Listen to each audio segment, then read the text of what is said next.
Welcome back to Daybreak. It's 7:10 it is. Long, drawn-out custody battles are putting children at risk, causing them undue suffering. That's according to the government, who today are announcing the biggest shake-up of the family justice system in a generation. Well, a central part of that will be encouraging couples who want to divorce to go to mediation before going to court. Richard Gaisford's outside Staines Magistrate Court for us. Richard, what does this mean then for couples thinking of getting a divorce? Well, up until today, they'd just been encouraged to find out about mediation. Now they're being forced to actually attend a meeting about mediation, to be told about a way that may well save them a lot of money, a lot of stress, and reduce the pain for children involved in these cases too. Mediation is when a couple sits down around a table with what you might describe as an impartial referee, someone who's there to help discover a fair and balanced solution to problems surrounding finances, housing and childcare, that sort of thing. And it should reduce the need to enter courts like this with armies of lawyers digging bits out of each other. And it really is needed, Helen, because at this point today we've got nearly 120,000 Brits every year getting divorced. That is very nearly 13 people every hour, or 13 divorces every hour. And the family court's not just dealing with divorce, they're also dealing with care and supervision orders too. And for children involved in that, we're seeing an average 56-week wait, more than a year in many cases.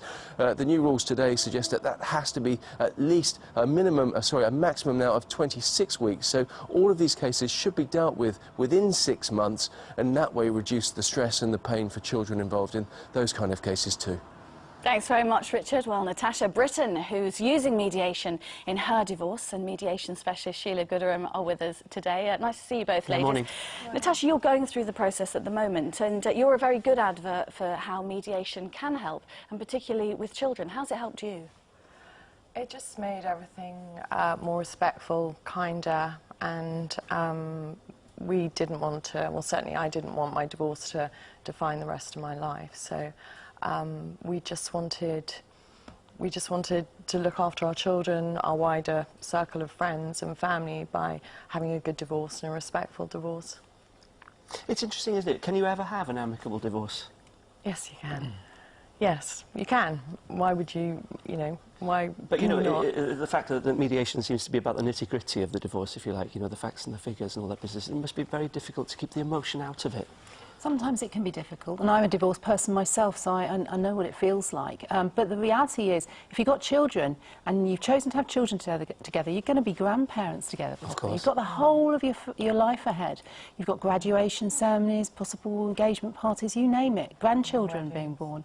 And so it's not just this moment, it's not just how hard it feels now, and it feels like a living bereavement when you get divorced. It really is horrible.